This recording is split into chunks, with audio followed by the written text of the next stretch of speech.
फरवरी को gallbladder cancer awareness month कहा जाता है। 94.3 माय एफएम पर मैं हूँ आरजे छवि और इसी बारे में बात करने के लिए हमारे साथ में जुड़े हैं। मेरा नाम डॉक्टर तेज प्रताप सिंह है। मैं कैंसर सर्जन हूँ नारायणा मल्टी स्पेशलिटी हॉस्पिटल में। और मेरा कैंसर का training Tata memorial hospital Mumbai से हुआ है। वहाँ पे मैंने MCH किया, फिर फेलोशिप किया और वहाँ पे मैं असिस्टेंट प्रोफेसर भी रहा हूँ।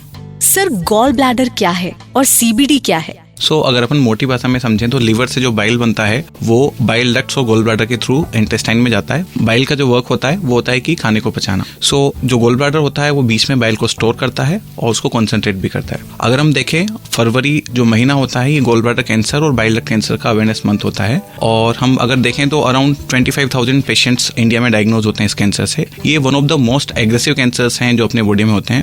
गॉल ब्लैडर कैंसर के सिम्टम्स क्या होते हैं? सिम्टम्स अर्ली स्टेज में यूजुअली या तो नहीं होते हैं या फिर जस्ट हल्का सा दर्द होता है पेट के ऊपरी भाग में या अनइजीनेस जैसा लगता है। अगर ये एडवांस स्टेज में होता है तो पेट का दर्द बढ़ जाता है, पीलिया डेवलप हो सकता है और पूरे शरीर में खुजली चलना स्टार्ट हो सकता है। इसके साथ में वजन भी काफी ज्यादा कम हो जाता है। अगर हम बाइल डक्ट की बात करें तो उसमें पीलिया और खुजली जो होती है वो बिगिनिंग से ही होती है। GB और CBD कैंसर के कॉजेज क्या हैं?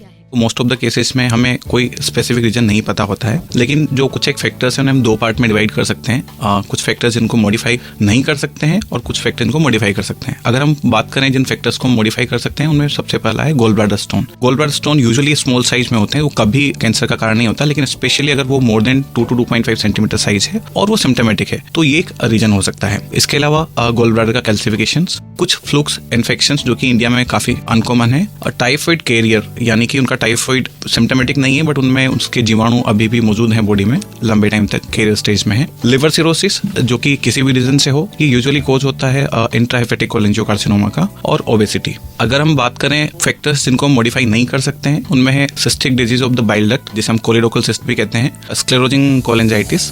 सर, गॉल ब्लैडर कैंसर का ट्रीटमेंट किस तरीके से होता है? यूजुअली अगर हम गोल ब्लैडर का बात करें तो उसमें सर्जरी का सबसे ज्यादा रोल होता है। यूजुअली इसके बाद में depending on the stage chemotherapy usually रहता है। अगर डिजीज ऑलरेडी फैला हुआ है और यूजुअली एडवांस स्टेज में पीलिया होता है तो उसका पैलिएशन करने के लिए हम स्टेंटिंग वगैरह भी करते हैं। गॉल ब्लैडर कैंसर को किस तरीके से प्रिवेंट किया जा सकता है? यूजुअली जो रिस्क फैक्टर्स हैं वो इतना बड़ा रोल प्ले नहीं करते हैं इन मैलिग्नेंसीज के लिए, लेकिन किसी व्यक्ति को गोल ब्लैडर स्टोन है जिसका साइज स्पेशली 2 to 2.5 सेंटीमीटर से बड़ा है या वो सिम्टोमेटिक है तो उस केस में सर्जरी एडवाइजेबल होती है। यहाँ पे मैं आपको क्लियर कर देना चाहता हूँ कि स्मॉल स्टोन्स जो कि सिम्टोमेटिक नहीं है उनके केस में सर्जरी का रिक्वायरमेंट नहीं होता है। अगर हम बात करें जनरलाइज्ड फैक्टर्स, उसमें healthy habits, healthy food, fruits, avoid tobacco, excessive alcohol, daily exercise, control of the body weight and अगर हो सके तो हमें एयर पोल्यूशन से भी बचना चाहिए। Thank you so much sir for your precious time. अगर आपको भी गॉल ब्लैडर में किसी भी तरह की कॉम्प्लिकेशन महसूस होती है तो मिले डॉक्टर तेज प्रताप सिंह से, surgical oncology, Narayana multi speciality hospital, Jaipur.